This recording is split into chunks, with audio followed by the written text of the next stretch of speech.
Olá, estamos começando mais um bate-papo sobre saúde, bem-estar e qualidade de vida aqui no nosso canal do YouTube. Seja muito bem-vindo, viu?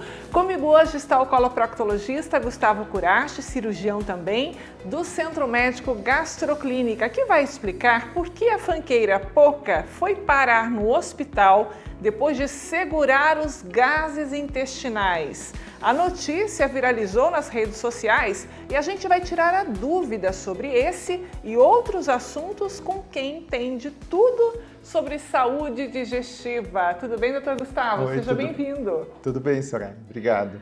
Ô, doutor, essa notícia fez a gente parar para pensar um pouquinho no assunto. Muita gente não gosta de comentar, mas a gente tem que falar abertamente sobre isso, né? Prender gases pode trazer riscos para a saúde? O que pode ter acontecido com essa artista, doutor? Então, esse assunto é um pouco polêmico e as pessoas têm muita vergonha de falar sobre isso, mas é um problema muito comum no nosso dia a dia. No consultório a gente atende esse tipo de sintomas todos os dias, né? Então, o que acontece? Quando a pessoa produz muitos gases fora do normal, o intestino distende. Isso pode causar uma dor terrível e uma dor que pode simular outras doenças. Então, provavelmente, nesse caso, ela reteve os gases, esse intestino dilatou demais e causou uma dor. E uma dor de forte intensidade, levando ela para o hospital. Isso acontece, isso não é uma coisa isolada, a gente vê muitos casos desse tipo acontecendo diariamente. E aí, qual que é a dica do coloproctologista nesses casos? Não pode segurar os gases, aí fica toda aquela coisa da nossa cultura, da nossa educação. É uma situação difícil, né? Ó, os meninos estão aqui, estão rindo, mas é verdade, gente, isso. Então, eu acho que a polêmica vem nesse sentido, né? Porque a gente tem uma cultura, tem a nossa vida social e a gente não pode ficar soltando gases a todo momento, né? Então, quando a gente detecta que está produzindo muito gás, que nosso abdômen está ficando distendido, essa sensação de estufamento, empachamento, nós devemos procurar o que está causando esse excesso de gases, que até o nome científico disso é meteorismo, né? Meteorismo. Isso, uma quantidade excessiva de gases. Descobrindo o que causa, a gente vai evitar essa produção excessiva de gases, consequentemente a gente não vai ter esse contratempo aí, esse risco de acontecer isso. O normal não é, então, ter esse problema de flatulência o tempo todo. Vamos pensar nisso, então. A gente tem que avaliar o que a pessoa deve estar consumindo, né? A questão de alimentação, isso influencia muito.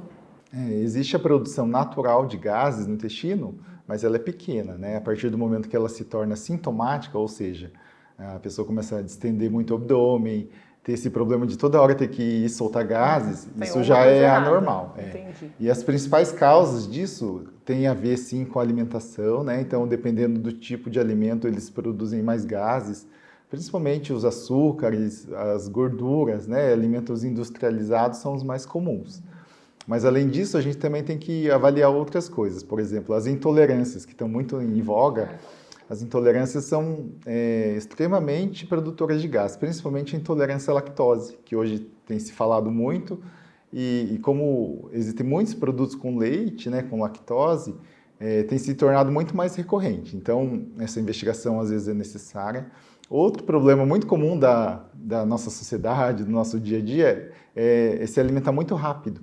Então, quando a gente se alimenta muito rápido, a gente não mastiga, e a gente acaba promovendo a aerofagia, engolir muito ar. E esse fato de engolir muito ar também é outro fator que pode causar o excesso de gases, né? Gente, até isso, hein?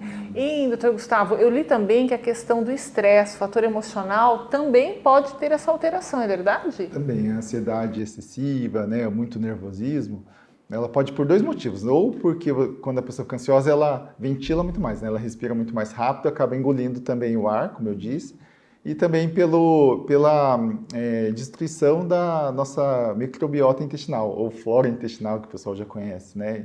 Então, quando a gente passa por muito nervoso, passa por muito estresse, ocorre uma mudança nessa flora intestinal, nessa microbiota intestinal, podendo causar também um acúmulo excessivo de gases.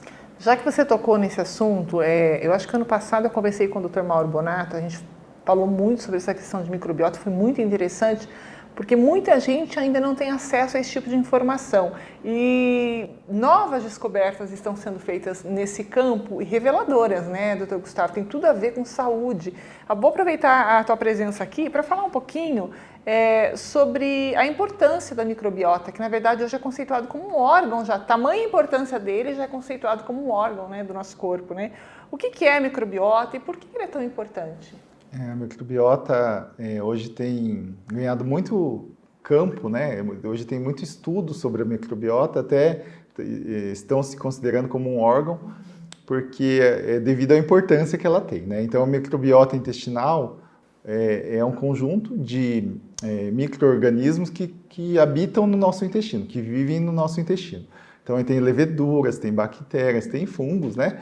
Que vivem no nosso intestino, que eles ajudam o nosso organismo a fazer digestão, a produzir imunidade, a defender o nosso corpo de agentes externos. Então, mais ou menos resumidamente, a microbiota tem esse papel no nosso organismo.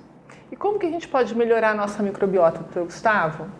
Então, basicamente, a microbiota ela começa a se formar a partir do momento que a gente nasce, né? Então, tem estudos mostrando que a saúde da mãe influencia na microbiota do filho, né? Mas basicamente é a alimentação que vai modelar e formar uma microbiota saudável no nosso organismo.